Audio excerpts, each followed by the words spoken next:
சாய் பக்தர்களுக்கு என் அன்பு வணக்கங்கள். ஓம் சாய்ராம்.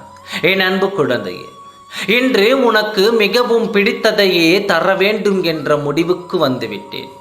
ஆனால் நான் இப்பொழுது கேட்பதையெல்லாம் நீ சரியான விடையை கூற வேண்டும். உனக்கு எது பிடிக்கும் என்பதை விட உனக்கு யாரை பிடிக்கும் என்று கேட்டுவிட்டால் நீ சொல்லிக்கொண்டே போவாய். அதனால் நான் சொல்வதை கேட்டுவிட்டு நீ உன்னுடைய கருத்துக்களை சொல். எனக்கு இவரை முதலில் பிடிக்கும், இரண்டாவது இவரை பிடிக்கும் என்று சில சமயங்களில் மிக புத்திசாலித்தனமாக எனக்கு இறைவனை பிடிக்கும் என்று கூட நீ கூறலாம். ஏன் என் சாயப்பாவை கூட எனக்கு பிடிக்கும் என்று நான் சொல்லக்கூடாதா என்று நீ கேட்டால், உன்னை பிடித்ததை நான் கேட்கவில்லை, உனக்கு யாரை பிடிக்கும் என்று தான் நான் கேட்கின்றேன் என்று நான் சொல்வேன். சரி, உனக்கு யாரை பிடிக்கும் என்ற கேள்விக்கு நீ எந்த பதிலை கூறினால் உனக்கு வேண்டியதையெல்லாம் கிடைக்கும் என்பதை நானே கூறுகிறேன். கவனமாக இறுதி வரை கேள்.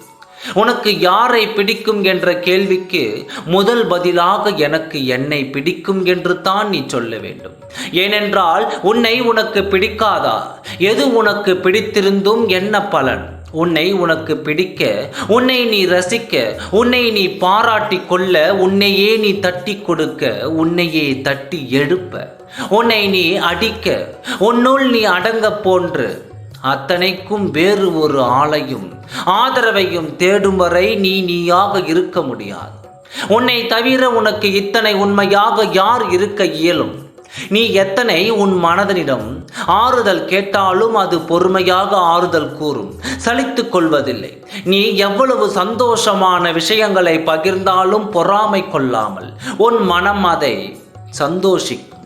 சற்று யோசித்துப் பார். உனக்கு பிடித்தவர்களை நீ வெளியே தேடினால் அவர்களுக்கு பிடித்தாற் போல் நீ அனுசரித்து அவர்களோடு ஒற்று போக உன்னை நீ தொலைக்க வேண்டி வரும்.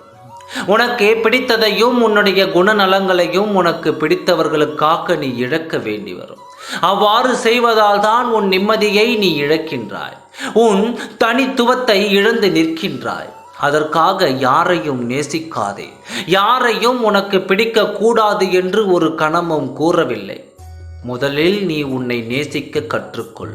உன் திறமையை நீ ரசிக்க வேண்டும். உன் தனி திறமையைப் போல யாருக்கும் இல்லை, உன்னை போல ஒருவரும் இல்லை. உனக்காகவே இந்த உலகில் என்னவெல்லாம் நடக்கின்றது போன்று மெய்கள் புரிய வரும். எனவே இந்த வாக்கினை எனது சத்திய வாக்காக எண்ணிக்கொண்டு உன்னில் சில மாற்றங்களை கொண்டு வா. உனக்கு பிடித்தது எல்லாம் கிடைக்க இதுவே சரியான தருணம். இந்த தருணத்தை தவறவிட்டு விடாதே. நம்பிக்கையோடு மாற்றங்களை கொண்டு வா. மற்ற எல்லாவற்றையும் நான் பார்த்து கொள்கிறேன்.